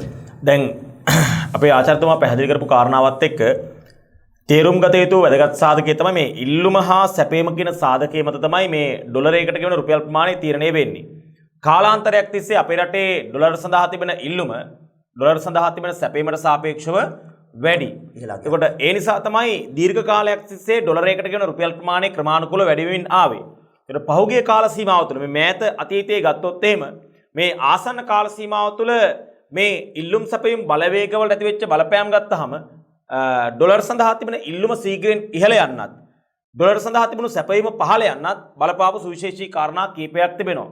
දැන් ඒ කතාව මම අර මතු කරේ ජාත්‍යන්තර වෙළඳපොලේදී බොරතෙල් බැරල් එකක දෙගුණයක් වෙනවා. දෙගුණයක් වෙනකොට ඇත්තටම අපේ රටින් පිටට ගලා යන ඩොලර් ප්‍රමාණය දෙගුණ වෙනවා. දෙගුණ වෙනවා. පැහැදිලිව. අපි හිතනවට වඩා මේක බරපතල කාරණාවක්. අනිවාර්යයෙන්ම. එතකොට ඒක කාරණාවක්. ඒ වගේම තමයි දැන් මේ පහුගිය කාල සීමාව තුළ අපිට මේ එන්නත්කරණය සඳහා මේ මෑත කාල සීමාව තුළ අවුරුද්දක එකමාරක කාල සීමාව තුළ එන්නත්කරණය සඳහා විශාල මුදල් ප්‍රමාණයක් ඩොලර් වශයෙන් රටින් පිටතට ගලාගෙන යනවා. දැන් ඒක එන්නතක් සඳහා මම හිතන්නේ ඩොලර් 15ක වගේ ප්‍රමාණයක්. එතකොට රටට එන්නත් අවශ්‍ය වෙනවා සාමාන්‍යයෙන් මිලියන 40ක් විතර. ඒතර විශාල මුදලක් රටින් පිටතට ගලාගෙන යනවා. ඒ වගේම මෑත ඉතිහාසය තුළ අපේ රටේ රජයට වැඩිම විදේශ ණය වාරික වටිනාකමක් ගෙවන්න තිබිච්ච කාල පරාසය තමයි මේ මෑත කාලන අවුරුදු කීපේ. ඒ නිසා විදේශ ව්‍යවහාර මුදල් විශාල ප්‍රමාණයක් රටින් පිටතට ගලාගෙන යනවා. මොකද මේ ණය ගෙවීම් සම්බන්ධ කාරණා නිසා. එතකොට මේ එන්නත්කරණයේ සම්බන්ධ දරන වියදම්, ඒ වගේම ණය ගෙවීම සඳහා විශාල විදේශ විනිමය ප්‍රමාණයක් අවශ්‍ය වීම, මේ වගේ කාරණා නිසා මෑත කාලිනව විදේශ විනිමය සඳහා තිබෙන අර සාමාන්‍ය ඉල්ලුම තව තවත් වැඩි වෙන්න බලපාලා තියෙනවා. ඒ වගේම තමයි දැන් අපේ රටේ විදේශ විනිමය සැපයීම නැත්නම් රටට විදේශ විනිමය ගලා එන ප්‍රධාන මාර්ග කීපයක් තිබෙනවානේ. එකක් තමයි අපනයන අපේ ආදායම.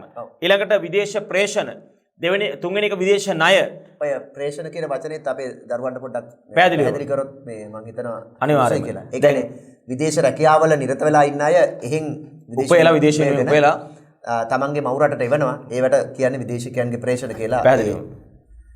එතකොට මේ විදේශ ප්‍රේෂණ දැන් අපේ විදේශගත ශ්‍රී ලාංකිකයින් උපයලා අපේ රටට එවන විදේශ විනිමය, ඒ වගේම අපනයන ආදායම, ඒ වගේම විදේශ ණය සහ ආධාර. ඊට අමතරව අපේ රටට විදේශ විනිමය ලැබෙන ප්‍රධාන මූලාශ්‍රයක් තමයි සංචාරක කර්මාන්තයෙන් ලැබෙන විදේශ විනිමය කියලා කියන්නේ. දැන් අපේ රටට සාමාන්‍යයෙන් වාර්ෂිකව ඩොලර් බිලියන 7.5කට ආසන්න ප්‍රමාණයක් ලැබෙනවා විදේශ ප්‍රේෂණ වලින්. කියන්නේ විදේශගත ශ්‍රී ලාංකිකයින් අපේ රටට එවන මුදල්.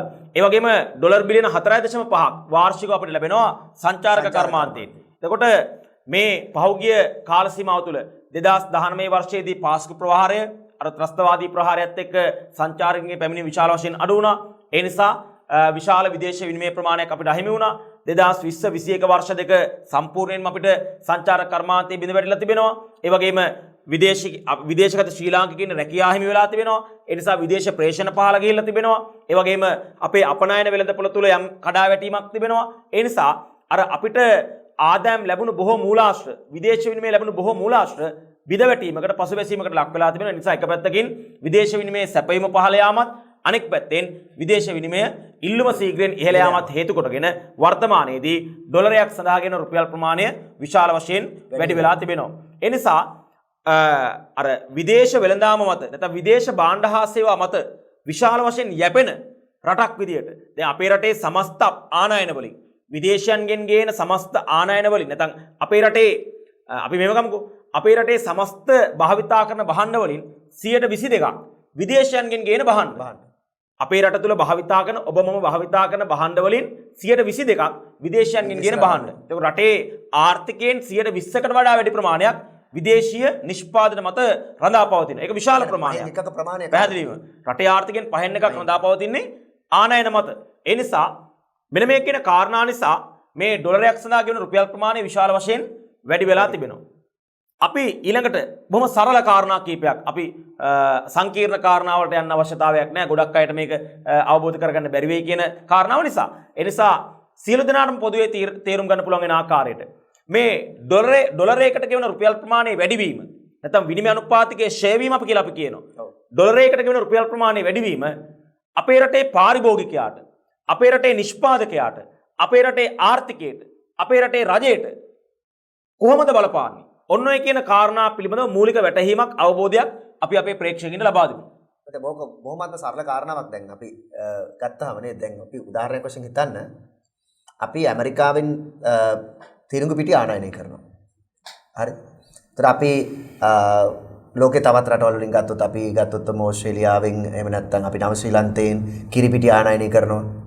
හරිද? ඊට පස්සේ මැද පෙරදිග කලාපෙන් අපි බොරතෙල් ආනයනය කරනවා. මේ විදිහට අපි ගත්තොත් එහෙම අපි විශාල ප්‍රමාණයක් භාණ්ඩ අපේ රටට ආනයනය කරනවා.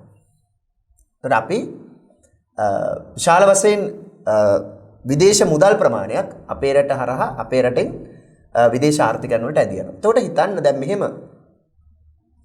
විදේශ රටකින් ගේන දැන් අර මම අර මතු කරපු පළවෙනි කාරණාව මතු කරනවා අර බොරතල් බැරල් එකක මිල ඇමරිකන් ඩොලර් අපි නිකන් ආසන වශයෙන් 50ක අගයක් තිබුණයි කියලා. ඒක 100 වුණොත් ඇමරිකානු ඩොලර් එකට අපි ගෙවපු රුපියල් ප්‍රමාණය අපි හිතමු 2015 දී රුපියල් 130යි කියලා. 2015 දී රුපියල් 130යි. එතකොට එදා අපි බොරතල් බැරල් එකක් ගේන්නේ හරිද? ඩොලර් 50ක් දීලා. හරිද? එතකොට 130යි කියලා කිව්වොත් ඒක 100යි වුණොත් එහෙම අපිට වෙනවනේ 13000ක්. 6500යි. එතන 6500යි. හරිද? එතකොට අපිට එතන මිල. ඔව්. ඒ කියන්නේ එදා අපි බොරතල් බැලර් එක ලංකාවට ගෙන ආපු වටිනාකමේ රුපියල් අගය 6500යි. දැන් අද වෙනකොට ඒ අගය දෙගුණ වෙනවනේ. දැන් මේ අගය එනවනේ අපිට රුපියල් 200කට. ඔව්. ඩොලර් එකක් සමාන රුපියල් 200. අනිත් පැත්තට බොරතල් බැලර් එකක් සමානයි ඩොලර් 100යි. ඩොලර් 100යි කියන්නේ. දැන් මොකද අරකට දෙගුණ වෙලා. ඒකට අපි දැන් අතන්ට ඩොලර් 100ක් ගෙවන්නත් ඕනි. හරිද? ඩොලර් 100ක් ගෙවන්නත් ඕනි. අනිත් එක අපි ඩොලර් එකකට රුපියල් 200ක් ගෙවන්නත් ඕනි. ඒකට අපේ වියදම කීයද? රුපියල් 20000ක් වෙලා. රුපියල් 20000ක්. අර 6500 තිබිච්ච අගය දැන් කොතනද ගිහිලා තියෙන්නේ? පැහැදිලිව. අපේ බොරතල් බැරල් එකක මිල මම මේ නිකන් නාමික අගයක් මම දෙන්නේ. එතකොට බලන්න අපි 2015 වෙනකොට මේ ආර්ථිකයට බොරතල් බැරල් එකක් අරගත්තා නම් රුපියල් 6500කට ඒ බොරතල් බැරල් එකම අද ගන්න අපි රුපියල් 20000ක් ගෙවන්න. ඔන්න ඕක තමයි තත්ත්වය. පැහැදිලිව. ඔය තත්ත්වය අපේ ආර්ථිකයේ හැම භාණ්ඩයකටම බලපානවනේ. පැහැදිලිව. අපි ගේන කිරිපිටි පැකට්ටුවට මේ ජාත්‍යන්තර වෙළඳපොලේදී අපේ විනිමය අනුපාතය කියන්නේ ඩොලර් එකේ රුපියල් මිල වැඩි වෙනවා වගේම ජාත්‍යන්තර වෙළඳපොලේදී කිරි පැකට් එක ඩොලර් ගාණක් වැඩි වෙනවා. ඒ වගේම අපි ගේන ඇපල් ගෙඩිය මිදි ගෙඩිය ඉඳලා විදේශ රටවල් වලින් ගේන පළතුරු වල ওই තත්ත්වෙමනේ. අපි විදේශ රටවල් වලින් ආනයනය කරන සපත්තු සෙරෙප්පු ඒ වගේම ඇඳුම් ආයිත්තම් තියෙන පැළඳුම් මේ විවිධ දේවල් තියෙන ඔයකත් එහෙමනේ. අපි රථ වාහන ආනයනය කරන ওই කාරණාවත් එහෙමමනේ. අපි සීනි ආනයනය කරන ওই කාරණාවත් එහෙමනේ. පරිප්පු හාල්මැස්සෝ අල ලුණු ආදි වශයෙන් ගත්තාම මේ පාරිභෝගික භාණ්ඩ විශාල ප්‍රමාණයක් ආනයනය කරනවා. මේ සියලුම කාරණාවන් වලට බලපාන පොදු સિદ્ધාන්තය නම් මේ වැඩසටහන නරඹන ඔබට බොහොම මේ පැහැදිලි. හරිද? එක අතකින් ලෝක වෙළඳපොලේ භාණ්ඩයක ඩොලර් අගේ වැඩි වෙනවා. භාණ්ඩයක ඩොලර් වටිනාකම වැඩි වෙනවා සහ අනෙක් අතට ගත්තාම අපේ ආර්ථිකය ඇතුලේ ඩොලර් එකට ගෙවිය යුතු රුපියල් ප්‍රමාණය වැඩි වෙනවා. මේ මෙතන ප්‍රබල කාරණා දෙකක් නියෝජනය වෙනවා. විදේශ රටකින් අපේ රටට එන භාණ්ඩ ඒකකයේ මිල ඉතා විශාල ශීඝ්‍ර වැඩිවීමක් කරා අරගෙන යනවා. ශීඝ්‍ර වැඩිවීමක් කරා අරගෙන යනවා. ඒක මේ දේශීය ආර්ථිකයේ භාණ්ඩ මිලට ඉතා ප්‍රබලව බලපානවා. දැන් විශාල වශයෙන් අපි ගත්තොත් එimhe අපේ කර්මාන්තවල විශාල ප්‍රමාණයක් අමුද්‍රව්‍ය ආනයනය කරනවා. දැන් නිකමනිතාන අපි සීනි ටික ආනයනය කරන්නේ අපේ රටේ කේක් ගෙඩිය හදන්නේ. බිස්කට් එක හදන්නේ. පිටි ටික ආනයනය කරලා අපේ රටේදී පාන් ගෙඩිය හදන්නේ. එතන ජාත්‍යන්තර වෙළඳපොලේදී පිටි ටිකේ මිලත් වැඩි වෙනවා නම් විනිමය අනුපාතිකයත් වැඩි වෙනවා නම් මේ රටට එන පිටි කිලෝ එකේ මිල ඉහළ යනවනේ. බොහොම සරල කාරණාවක්. එහෙනම් මේ වෙළඳපොළ ඇතුලේ පිටි ටික මූලික අමුද්‍රව්‍ය විදිහට පාවිච්චි කරගෙන හදන පාන් ගෙඩියේ මිල වෙළඳපොළට ගැලපෙන්න වැඩි වෙනවා හැර වෙන විසඳුමක් තියනවද? එහෙම නැති වුණොත් ඒකට විසඳුම තමයි අර මිල පහලින් තියාගෙන මේ පහළ මිල මට්ටමක මිල ආගය පවත්වා ගැනීම සඳහා ඒ වගේ භාණ්ඩ වලට ආණ්ඩුව විශාල වශයෙන් සානාධාර දෙන්න සිදු වෙනවා. එහෙම කරන්න ගියොත් ආණ්ඩුවේ සුබසාධන වියදම් ප්‍රමාණය විශාල වශයෙන් නැවත වතාවක් කියලා ගිහිල්ලා ආණ්ඩුවට මේ වියදමේ බර දරා ගන්න බැරි වෙනවා. ඒ නිසා ඒක දේශීය ආර්ථිකය ඇතුලේ විශේෂයෙන්ම අපි දන්නවා අපේ රටේ खनिज तेल වැනි භාණ්ඩ සඳහා විශාල වශයෙන් සහනාධාර ලබා දෙනවා. දැන් මේ ජාත්‍යන්තර වෙළඳපොලේ ඇති වෙලා තියෙන තත්ත්වයන් එක්ක ඒ නිසි ගැළපීම නොකළොත් මොකද්ද වෙන්නේ? මහා භාණ්ඩාගාරයට සිද්ධ වෙනවා අති විශාල මුදල් සම්භාරයක් මාසිකව වෙන්න පුළුවන් වාර්ෂිකව වෙන්න පුළුවන් මහා භාණ්ඩාගාරයෙන් අර පාඩු ලබන රාජ්‍ය ආයතන පවත්වාගෙන යාම සඳහා කන්තෙල් සංස්ථාව ඒ භාණ්ඩ නිෂ්පාදනය කරලා වෙළඳපොළට සපයන්නේ දෙන්න හිතන්නවත් බැරි විශාල අඩු මිලකට. तो खनिज तेल संस्थाव कागद आंडुवेනේ. එතන ඒගොල්ලෝ මේ කන්තෙල් සංස්ථාව මේ ඉන්ධන ටික පිරිපහදු කරලා වෙළඳපොළට යවනකොට ලීටරයකට මේ ලබන අතිවිශාල පාඩුව කවුද පියවන්නේ? ඒක පියවන්න වෙනවා මහා භාණ්ඩාගාරයට මේ පාඩු ලබන ආයතන වෙනුවෙන් තමන්ගේ රාජ්‍ය මුදල් පොම්ප කිරීම හරහා. ඉතින් ඒකේ බර අවසාන වශයෙන් කාටද දෙන්නේ? මහ ජනතාවට දරා ගන්න වෙනවා. මහ ජනතාවට අර ආණ්ඩුවේ හිගය පියව ගන්න ආණ්ඩුව විශාල වශයෙන් මේ සහනාධාර ප්‍රමාණයක් දීලා තියෙනවා. ඒ සහනාධාර ප්‍රමාණය පියවා ගැනීම සඳහා මේ අයවැයේකින හිගය පියවා ගැනීම සඳහා ආර්ථිකය මත බදු පනවලා මේ ජනතාවගේ සෑම ජන කොටසක්ම පාවිච්චි කරන අත්‍යවශ්‍ය භාණ්ඩ ඒකකවල ඉඳලා පරිප්පු කිලෝ එකේ සීනි කිලෝ එකේ ආල්මසන් කිලෝ එකේ ඉඳලා සියලු භාණ්ඩා සේවාවල මිල ගණන් ඉහළ දානවා ඇරෙන්න වෙන කරන්න දෙයක් ඉතුරු වෙන්නේ නැහැ. එහෙමනම් මෙතන සරල ප්‍රතිපත්තියක් අනුගමනය කරන්න පුළුවන්. මේ විදේශ වෙළඳපොලේ ඇතිවන බලවේගයන් වලට අනුව මේ විදේශ වෙළඳපොලේ මිල ගණන් වෙනස් වීම සහ දේශීය ආර්ථිකයේ විනිමය අනුපාතිකයේ වෙනස් වීමට අනුකූල වෙන විදියට මේ වෙළඳපොළට ගැළපීම් කරගෙන ගියොත් ආර්ථිකය මත විශාල පීඩනයක් වෙළඳපොලේ භාණ්ඩ මිල ඉහළයි. නමුත් රජයට මේ රටේ මහජනතාව මත බදු ප්‍රතිපත්තියේදී විශාල පීඩනයක් ඇති නොකොට තමන්ගේ ආර්ථික ප්‍රතිපත්තිය ක්‍රියාත්මක කරන්න අවස්ථාවක් තියෙනවා. පැහැදිලිවම. දැන් අර කලින් සඳහන් කළා වගේ දැන් අපේ රටේ විදේශ විනිමය අනුපාතිකය මේ ආකාරයට ඉහළ යාම, අහස උසට ඉහළ යාම තුළ කොටිම කියනවා සමස්ත ආර්ථිකයටම බලපෑම් ඇති වෙනවා. එහි වාසිදායක බලපෑම් වලට වඩා අවාසිදායක බලපෑම් වැඩි. අපි කියනවා විනිමය අනුපාතිකය මේ ආකාරයට වෙනස් වීම ආර්ථික විද්‍යාත්මක අපි කියනවා බාහිර ස්ථායීතාවයේ බිඳ වැටීමක් කියලා. මොකද බාහිර ස්ථායීතාවයේ මූලික ලක්ෂණයක් තමයි ඩොලරයකට කියන රුපියල් ප්‍රමාණය ස්ථාවර මට්ටමක පැවතීම. ඒකට මේ ඩොලරයකට කියන රුපියල් ප්‍රමාණය මේ ආකාරයට ශීඝ්‍රයෙන් ඉහළ යාම තුළ ආර්ථිකයේ බාහිර ස්ථාවරත්වයේ බිඳ වැටෙනවා. බාහිර ස්ථාවරත්වයේ බිඳ වැටීම අභ්‍යන්තර ස්ථායීතාවයේ බිඳ වැටෙන්නත් සමස්ත ආර්ථිකයේ ස්ථාවරත්වයේ බිඳ වැටෙන්නත් හේතු වෙනවා.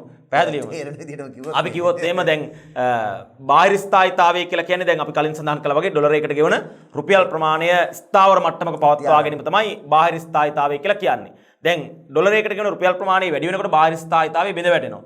ඒ වගේම අපේ ආචාර්යතුමා පැහැදිලි කළා වගේ ඩොලරයකට ගෙවන රුපියල් ප්‍රමාණය වැඩි වෙද්දී අපි විදේශයන්ගෙන් ආනයනය කරන භාණ්ඩවල දේශීය වෙළඳපොලේ මිල වැඩි වෙනවා.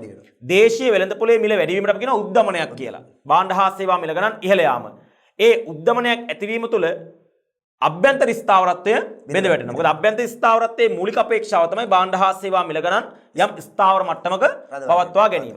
එතකොට විනිමය අනුපාතිකය ඡය වෙනකොට ඩොලරයකට ගෙවන රුපියල් ප්‍රමාණය වැඩි වෙනකොට බාහිර ස්ථාවරත්වයේ බිඳ වැටෙනවා. ඒක බලපානවා අභ්‍යන්තර ස්ථාවරත්වයේ බිඳ වැටෙන්න. ඔය දෙකම බිඳ වැටෙනවා කියලා කියන්නේ අපි කියනවා සමස්ත ආර්ථිකයේ ස්ථාවරත්වය බිඳ වැටීමක් කියලා. ඒ නිසා ආර්ථික විද්‍යාත්මකව ගත්තොත් අර ආර්ථිකයේ ස්ථාවරභාවයේ බිඳ වැටෙන්න මේ විනිමය අනුපාතිකය ඡය වීමේවත් ඩොලරයකට ගෙවන රුපියල් ප්‍රමාණය වැඩි වීම හේතු වෙනවා. අර කලින් සඳහන් කළා වගේ දැන් මේ විනිමය අනුපාතිකයේ ඡය වීම ඩොලරයකට ගෙවන රුපියල් ප්‍රමාණය වැඩි වීම හේතු කොටගෙන ඛනිජ තෙල් මිල ගණන් ඉහළ යනවා. එතකොට ඛනිජ තෙල් මිල ගණන් ඉහළ යනකොට මම කෙටියෙන් ඔබට සඳහන් කරන්නේ බොහෝ භාණ්ඩ හා සේවාවල මිල වැඩි වෙනවා. ඛනිජ තෙල් මිල වැඩි වෙද්දී බස් ගාස්තුව වැඩි වෙනවා. දුම්රිය ගාස්තුව වැඩි වෙනවා. ඊට පස්සේ නිෂ්පාදකින්ගේ නිෂ්පාදන පිරිවැය වැඩි වෙලා බොහෝ භාණ්ඩ හා සේවාවල මිල ගණන් වැඩි කරනවා. පාන් ගෙඩිය මිල වැඩි කරනවා. බනිස් ගෙඩිය මිල වැඩි කරනවා. ඒ නිසා ඛනිජ තෙල් කියලා කියන්නේ ආපේ ප්ලේන්ටි ඉඳලා පැහැදිලිවම ආපේ ප්ලේන්ටි ඉඳන් බොහෝ භාණ්ඩ හා සේවාවල මිල වැඩි වෙන්න මේ ඛනිජ තෙල් මිල ඉහළ යාම හේතු වෙනවා. ඛනිජ තෙල් මිල ඉහළ යාමට අර කලින් සඳහන් කළා වගේ ලෝක වෙළඳ පොලේ බොර තෙල් මිල ඉහළ යාම වගේම මේ විනිමය අනුපාතිකයේ ඡය වීමත් දැඩි ලෙස බලපානවා. ඒ නිසා ආර්ථිකය තුළ භාණ්ඩ හා සේවා මිල ගණන් ශීඝ්‍රයෙන් ඉහළ යන්න මේ විනිමය අනුපාතිකයේ ඡය වීම බලපානවා. ඒ නිසා ඒක පාරිභෝගිකයාට විශාල බලපෑමක් ඇති කරනවා. ඇයි? පාරිභෝගිකයාගේ භාණ්ඩ හා සේවා මිලදී ගැනීමේ හැකියාව විශාල වශයෙන් පහළ ගිහිල්ලා කිසියම් ස්ථාවර ආදායමක් ලබන පාරිභෝගිකයෙකුට පරිභෝජනය කරන්න භාවිතා කරන්න පුළුවන් භාණ්ඩ හා සේවා ප්‍රමාණය විශාල වශයෙන් පහළ යන්න හේතු වෙනවා. මිනිසුගේ ජීවන තත්ත්වය පැහැදිලිවම වෙනත් වැඩසටහනකත් මම හිතන්නේ මතු කරා මිනිසුගේ ජීවන තත්ත්වය ලයිෆ් ක්වොලිටි එක මනින්නේ අපිට පරිභෝජනය කරන්න ලැබෙන භාණ්ඩ ප්‍රමාණය මත. ඒ නිසා මේ උද්දමනය භාණ්ඩ හා සේවාවන්ගේ මිල වැඩිවීම අනිවාර්යයෙන්ම මිනිසුන්ගේ ජීවන මට්ටම පහළ යන විශේෂයෙන්ම රටේ දරිද්‍රතාවයේ දුප්පත්කම වැඩිවීමට හේතු සාධකයක් වෙනවා. පැහැදිලිවම. ඒ වගේම තමයි දැන් අර කලින් සඳහන් කළා වගේ අපේ රටේ බොහෝ නිෂ්පාදන සඳහා අවශ්‍ය අමුද්‍රව්‍ය යෙදවුම් අපි විදේශයන්ගෙන් ආනයනය කරනවා. එතකොට මේ ඩොලරයකට ගෙවන රුපියල් ප්‍රමාණය නැත්නම් විනිමය අනුපාතිකයේ ඡය වීම තුළ මේ නිෂ්පාදන පිරිවැය විශාල වශයෙන් වැඩි වෙනවා.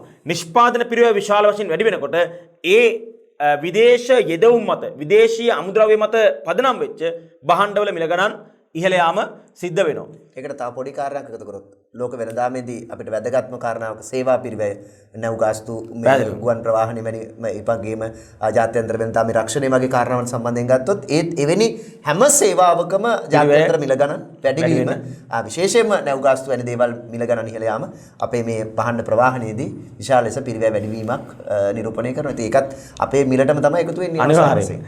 එතකොට එක පැත්තකින් පාරිභෝගිකයාගේ මිලට ගැනීමේ හැකියාව ක්‍රය ශක්තිය පහළ ගිහිල්ලා පාරිභෝගිකයාගේ ජීවන මට්ටම පහළ යන්න හේතු වෙනවා. ඒ වගේම නිෂ්පාදකයාගේ නිෂ්පාදන පිරිවැය වැඩි වෙලා ඔවුන්ගේ භාණ්ඩ හා සේවා මිල ගණන් වැඩි වෙන්නත් ඒ තුල ඔවුන්ගේ භාණ්ඩ හා සේවා සඳහා පවතින ඉල්ලුම පහළ යන්නත් හේතු වෙනවා.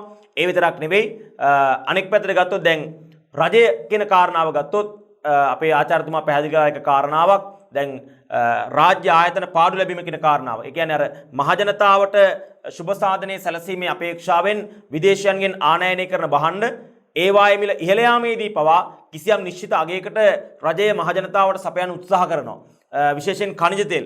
එතකොට මේ ඛනිජ තෙල් කියන අත්‍යවශ්‍ය භාණ්ඩය අපි කිසියම් ස්ථාවර අගයකට පවත්වාගෙන යාමට උත්සාහ කිරීම තුළ රජයට විශාල පිරිවැයක් පාඩුවක් ඒ සඳහා දරන්න වෙනවා. දැන් උදාහරණයක් විදිහට මේ ගෑස් සම්බන්ධයෙන් ගත්තාම ගෑස් මිල වැඩි නොකර කාලයක් තිස්සේ පවත්වාගෙන යාම තුළ අපේ ඒ රාජ්‍ය ආයතනයට මහා භාණ්ඩාගාරයට නැත්නම් ඒ අදාළ රාජ්‍ය ආයතන අපි කියනවා ඛනිජ තෙල් නීතිගත සංස්ථාවට මිලියන 11,000ක පාඩුවක් වෙලා තිබෙනවා මේ ඛනිජ තෙල් මිල වැඩිවීමේදී පවා අඛණ්ඩව ස්ථාවර අගයක පවත්වාගෙන යාම තුල. එතකොට ඒ පාඩුව දරන්න වෙන්නේ වෙන කාටවත් නෙමෙයි. ඔබට මට මේ මහජනතාවට තමයි දරන්න වෙන්නේ. මොකද රජයේ ආයතනයක් ලබන පාඩුව දරන්න වෙන්නේ ඒ බර බාර ගන්න වෙන්නේ මහා භාණ්ඩාගාරයට. මහා භාණ්ඩාගාරයේ බර බාර ගන්න වෙන්නේ රටේ මහජනතාවට. ඒ නිසා අපි හිතනවා නම් කමන්නේ ඒගොල්ලෝ පාඩු ලැබපු දෙයින් අපිට අඩු මිලට ඕනි කියලා. ඒක හරි නූගත් මෝඩ කතාවක් බවට පත් වෙනවා. ඇයි? ඒ අවසාන පිරිවැය දරන්න වෙන්නේ රටේ මහජනතාවටම නිසා. ඒ නිසා ඔබ තේරුම් ගන්නට ඕන මේ විනිමය අනුපාතිකයේ ඉහළ යාම තුළ ඒ ඉහළ යාමේදී පවා මහජනතාවට සුබ සාධනයේ සැලසීමේ අරමුණින් රජය කිසියම් භාණ්ඩයක් අඩු මිලකට සපයනවා නම් ඒ පිරිවැය ඒ පාඩුව මහජනතාවට නැවත දරා ගන්න වෙනවා. ඒ විතරක් නෙමෙයි අපේ රටේ රජය මේ වෙනකොට අති විශාල මුදලක් විදේශයන්ට ණයයි. විදේශීය ණය අති විශාල ප්‍රමාණයක් තිබෙනවා. එතකොට ඒ ණය අපි ගෙවන්න ඕනි කවදා හරි විදේශ විනිමය වලින් නැත්නම් ඩොලර් වලින්. එතකොට විනිමය අනුපාතකයේ ෂේ වෙනකොට ඒ රටේ විදේශ ණයවල රුපියල් ප්‍රමාණය නිකම්ම ඉහළ යනවා. දැන් උදාහරණයක් විදිහට හිතන්න අපේ රටේ රජය ඩොලර් මිලියන 1ක් ණයයි කියලා. මේ වෙලාව අපි ඩොලර් ලක්ෂයක් ණයයි කියලා. ඩොලර් එකක් සමාන රුපියල් 100යි නම් ඒ ණයවල රුපියල් වටිනාකම රුපියල් කෝටියයි. ඩොලර් ලක්ෂයක් ණයයි රුපියල් 100යි ඩොලර් එකක් ඒ ණයවල වටිනාකම රුපියල් කෝටියයි. දැන් ඩොලර් එකක් සමාන රුපියල් 200 වුණාම ඒ ණයවල වටිනාකම ණය ගන්නේ නැතුවම කෝටි දෙකක් වෙනවා. ඒ නිසා රජයේ ණයබර වැඩි වෙන්නත් මේක බලපානවා. අනෙක් පැත්තට මෙන්න මෙහෙම කාරණාවක් කියන්න පුළුවන්.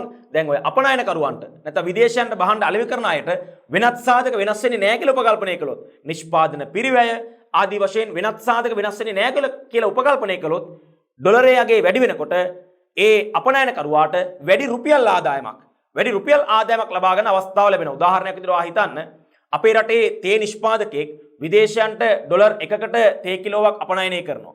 එතකොට ඒ වෙලාවේ ඩොලර් එකක් සමාන රුපියල් 100ක් නම් අපේ අපනයනකරුවාගේ ආදායම රුපියල් 100යි. දැන් ඩොලර් එකක් සමාන රුපියල් 200 වෙනකොට ඩොලර් එකකට ඒ අදාළ තේ කිලෝ අපනයනය කළත් අපනයනකරුවාගේ රුපියල් ආදායම රුපියල් 200ක් දක්වා වැඩි වෙනවා. නිසා අපනයනකරුවාට යම් වාසියක් අත්පත් කරගන්න පුළුවන්. කොටින්ම කියනවා මේ විනිමය අනුපාතකයේ ඉහළ යාම අපිට මේ වෙනම මාතෘකාවක් විදිහට කතා කරන්න පුළුවන්. විනිමය අනුපාතකයේ ඉහළ යාම ඩොලරයකට ගෙවන රුපියල් ප්‍රමාණය රටේ ආර්ථිකයට වාසිදායක තත්වයට හරව ගන්න පුළුවන් තැන් තියෙනවා. හැබැයි එහෙම හරව ගන්න නම් ඒකට සුදුසු ආර්ථික පරිසරයක් පසුබිමක් වටපිටාවක් නිර්මාණය කරගත යුතුයි. ඒවා ජාත්‍යන්තර වෙනදාමේ න්‍යායන් වලට අනුවම තමයි ඒවා සිදු වෙන්නේ. විශේෂයෙන්ම අපි වගේ රටක් ගත්තොත් එහෙනම් අපිට දැන් හිතෙනවානේ ඇයි මෙච්චර ගිහිල්ලත් එහෙනම් අපේ රටේ රුපියල මෙච්චර අගේ අඩු වෙලත් ඇයි ජාත්‍යන්තර වෙනදාමේදී අපිට වාසියක් ගන්න බැරි කියලා. මම උතන මූලික කාරණාවක් මතු කරලා මේක කතාව යම් සීමාවකට ලක් කරනවා. ඒ තමයි දැන් අපි ලෝකේ බොහෝ රටවල් වලින් ගේන්නේ අපි විශේෂයෙන් කියනවා කාර්මික භාණ්ඩ. අපි ගේන්නේ බොරතෙල් ටික ගේනවා වෙන්නට පුළුවන් වෙනත් කාර්මික භාණ්ඩ රථ වාහන ඒ වගේ දේවල් තමයි අපි ගේන්නේ. එතකොට මිනිස්සුන්ගේ ආදායම ඉහළ යනකොට මෙන්න මේ භාණ්ඩ වලට තමයි ඉල්ලුම වැඩි වෙන්නේ. නමුත් අපි ලෝක වෙළඳපොළට අපනයනය කරන්නේ විශේෂයෙන්ම මේ කෘෂිකාර්මික අපනයනයන්. කෘෂිකාර්මික දේවල් තේ ටික රබර් ටික පොල් ටික විශේෂයෙන්ම අපි තේ අපනයනය තමයි කෘෂිකාර්මික ක්ෂේත්‍රයෙන් ගත්තත් ප්‍රබලම තැනක තියෙන්නේ. එතකොට ඒ වගේ කෘෂිකාර්මික භාණ්ඩ වලට වෙළඳපොලේ දැන් අපේ විදේශ මුදලට ගෙවන රුපියල් ප්‍රමාණය වැඩි වෙනවා කියලා කියන්නේ මේ ඩොලර් එකේ ඉහළ යනවනේ. අපේ රුපියලේ යගේ පහළ යන්න එපා. එතකොට අපේ භාණ්ඩේ විදේශිකයට ලාභදායක වෙන්න ඕනනේ. හැබැයි ලාභදායක වුණත් අපි අපේක්ෂා කරන විදිහට අපිට අපේ අපනයන ආදායම වැඩි කරගන්න බෑ. අපේ අපනයන ඉල්ලුම වැඩි කරගන්න බෑ. ඒ විශේෂ හේතුව තමයි අපි අපනයනය කරන්නේ විශේෂයෙන්ම මේ අත්‍යවශ්‍ය ආහාරමය ස්වරූපයක් ගන්නා ඒ වගේ කෘෂිකාර්මික භාණ්ඩ තමයි අපි අපනයනය කරන්නේ. අර කාර්මික ස්වරූපී අපනයන නෙමෙයි අපි විදේශ වෙළඳපොළට යවන්නේ. ඒ නිසා තමයි රටක අපේ රටේ ආර්ථික ප්‍රතිපත්තිය විශේෂයෙන්ම විදේශ වෙළඳපොළ ඉලක්ක කරගත් ආර්ථික ප්‍රතිපත්තිය විදේශ වෙළඳපොළ ඉලක්ක කරගෙන භාණ්ඩ සපයන මේ කාර්මික භාණ්ඩ සපයන ආර්ථිකයක් බවට පත් වෙන්න ඕනේ. දැන් අපේ රටේ විදේශ ආයෝජන පැත්තෙන් ගත්තත් ලොකු දුර්වලතාවයක් තියෙනවා. අපේ රටට අපි විදේශ ආයෝජකයෝ ගන්න අපේ රටේ තියෙන සම්පත් ටික විකුණන්න. දැන් උදාහරණයක් වශයෙන් බලන්න අපි විදුලි බල මණ්ඩලය විදේශිකයෙකුට විකුණනවා කියලා කියන්නකෝ. විදුලිය අපි පෞද්ගලීකරණය කරනවා කියලා විදේශිකයෙක් ගන්නවා. ඒතර එයා අපේ රටට ඩොලර් ටිකක් අරගෙන එනවා තමයි. හැබැයි එයා ඇවිල්ලා ඒ ඩොලර් ටික අපේ ආර්ථිකය ඇතුළට දාලා හරිද? ඒකෙන් භාණ්ඩයක් නිෂ්පාදනය කළා විදේශ වෙළඳපොළට යවලා අහපව් ලෝක වෙළඳපොළෙන් අපිට ඩොලර් ගේන්නේ නැහැ. එයා උපය ගන්න මොකද්ද? අපේ ආර්ථිකයේ මිනිස්සුන්ගේ ධනය අහපව් එයා උපය ගන්නවා. එයා උපයගෙන මොකද කරන්නේ? අපේ රටින් මේ ලාභ ලබලා අහපව් අරයා ගෙනාපු ඩොලර් ප්‍රමාණයට විශාල ප්‍රමාණයක් ආපසු තමන්ගේ රටවල වලට අරගෙන යනවා. ඉතින් මේක නෙමෙයි අපේ ආයෝජන ප්‍රතිපත්තිය වෙන්න ඕනේ. අපේ රටේ ආයෝජන ප්‍රතිපත්තිය වෙලා තියෙන්නේ අපේ රටේ මොනවා හරි ව්‍යාපාරයක් විදේශිකයෙකුට දෙනවා විකුණනවා. එයා ඇවිල්ලා එයා භාණ්ඩ නිෂ්පාදනය කරන්නේ අපේ වෙළඳපොළට. පැහැදිලිව. හරිද? මේ බලන්න මොනතරම් මේ අදූරදර්ශීද කියලා.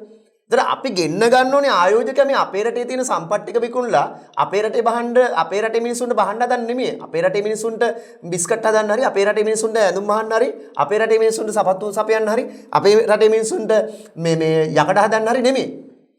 අපේ රටේ යකඩ කර්මාන්තයට විදේශ ආයෝජකෙක් එනවා නම් එයා එන්න ඕනේ මෙහි ඉඳලා යකඩ හදලා ලෝකෙට පටවන්න පුළුවන් එක්කෙනෙක් එන්න ඕනේ. නමුත් අපේ රටේ මේ විදේශ ආයෝජන ප්‍රතිපත්තිය තුල පවා අපි දැකපු නැති මේ මන් දන්නේ මේ රටේ දේශපාලනයේ නිරත වන පාර්ශවයන් කොයිතරම් දුරට මේ ආර්ථික විද්‍යාත්මක කරුණු පිළිබඳව කොයිතරම් දුරට සවිඥානිකව ඉන්නවද කියන කාරණාව.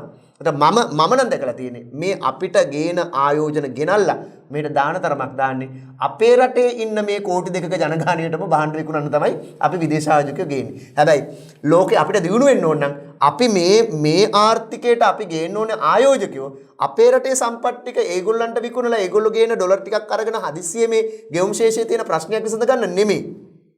අපි ගේන්න ඕනේ ආයෝජකයා අපේ රටට එයා ඩොලර් අරගෙන ආවා වගේම එයා අපේ ආර්ථිකය තුළ ආයෝජනය කරලා ඒ අපේ රට තුළ නිෂ්පාදනයක් කරලා ඒ නිෂ්පාදනයට යවන්න පුළුවන් වෙන ලෝක වෙළඳපොළ ජය ගන්න.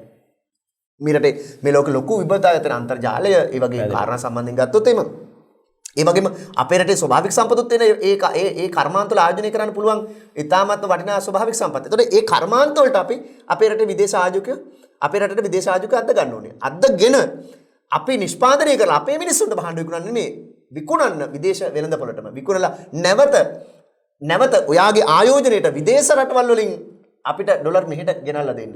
එවැනි ප්‍රතිපත්තියකට යන්න පුළුවන් වුණොත් අපිට අනාගතයේදී යම් ආකාරයේ අපේ ආර්ථිකයේ මේ විදේශ ගෙවුම් ශේෂ සම්බන්ධ තියෙන ප්‍රශ්න විසඳ ගන්න යම් ඉඩකඩක් ලැබේ. දැන් මෑත කාලීනව මම හිතන්නේ අපිට කාරණාවක් මතු කරන්න වෙලාවක් තියෙනවා නම් මේ රජය යම් ප්‍රතිපත්තියකට මහ බැංකුව යෝජනා කරලා තිබුණා විදේශ රටවල් වලින් වාහන ආනයනය කිරීම සම්බන්ධයෙන්. වාහන ආනයනය කරනවා නම් විදේශ මුදල් වලින් ණයවර ලිපි නිකුත් කරන නැත්නම් විදේශ මුදල් වලින් ගෙවීම් කරනවා නම් වාහන ආනයනය කිරීම සඳහා ඉඩ දෙන්න හැකියාවක් තියෙනවා කියලා වෙරලා. දැන් ඒක මම දකිනවා හොඳ ප්‍රතිපත්තියක්. ඒක එක පැත්තක. හරිද? ඒක තවත් විවිධ අරමුණු වලින් පාවිච්චි කරන්න පුළුවන්. උදාහරණයක් වශයෙන් ගත්තොත් එම් විදේශ රටවල් වල තියෙන කළු සල්ලි නැවත අපේ ආර්ථිකයට පොම්ප කරන්න භාවිතා කරන ක්‍රමවේදයක් ලෙස පාවිච්චි කරන්නත් පුළුවන්.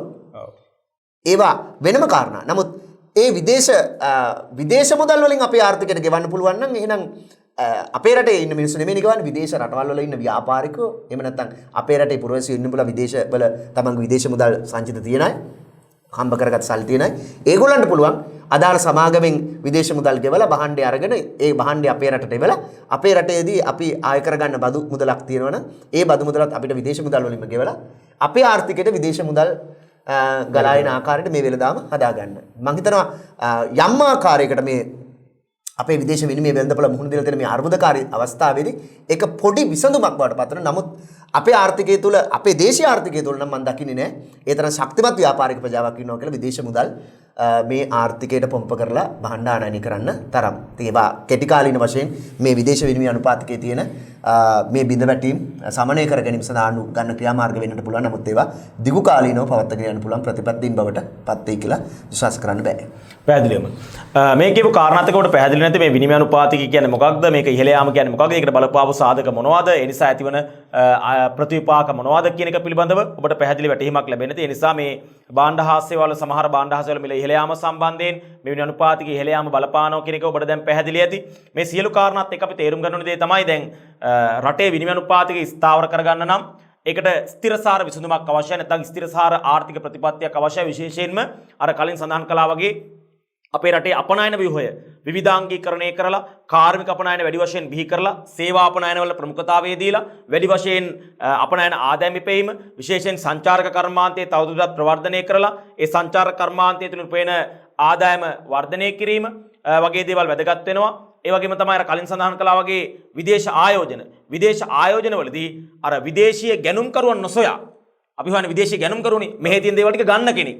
විදේශීය ගැනුම්කරුවන් නොසොයා අර සත්‍ය වශයෙන්ම විදේශ ආයෝජකයන් හොයාගෙන අපේ රටේ සම්පත්වල ආයෝජනය කරලා ඒ තුලින් නිෂ්පාදනයක් බිහි කරලා ඒ නිෂ්පාදනයේ ලෝක වෙළඳ පොළට නිකුත් කරලා ලෝක වෙළඳ පොළට බෙදා හැරලා ඒ උපයන ආදායම නැවත අපේ රටට ගේන්න පුළුවන් වෙන ආකාරයේ ශක්තිමත් නැත්නම් අපේ රටේ වාසිදායක බලපෑමක් ඇති කරන්න පුළුවන් විදේශ ආයෝජන වර්ධනය කර ගැනීම කියන කාරණා වැදගත් වෙනවා. ඒ වගේම අනෙක් පැත්තට විදේශ විනිමය ගලා යාම අඩු කරගන්න එක විශේෂයෙන් රජයේ ඒ විදේශ විනිමය වලින් ගෙවන ණය ප්‍රමාණය හැකිතාක් අඩු කරගන්න දිගු කාලීනව කටයුතු කිරීම ඒ වගේම ආනයන හැකිතාක් අවම කරගන්න ඒක අර કૃතිම සීමා කිරීමක් නෙමෙයි ස්වභාවිකවම ආනයන ආදේශන බිහි කිරීම තුළින් ආනයන සීමා කිරීමකට කටයුතු කිරීම මේ කියන කාරණා තුළින් හුදෙක්ම නැත්නම් අවසාන වශයෙන් රටෙන් පිටතට ගලා යන විදේශ විනිමය ප්‍රමාණය හැකිතාක් අවම කරගන්න අවශ්‍ය ක්‍රියාමාර්ග ගැනීමත් රට තුළට ගලා එන විදේශ විනිමය ප්‍රමාණය හැකිතාක් වර්ධනය කරගන්න අවශ්‍ය ක්‍රියාමාර්ග ගැනීමත් තුළින් අපිට පුළුවන් මේ විනිමය අනුපාතිකය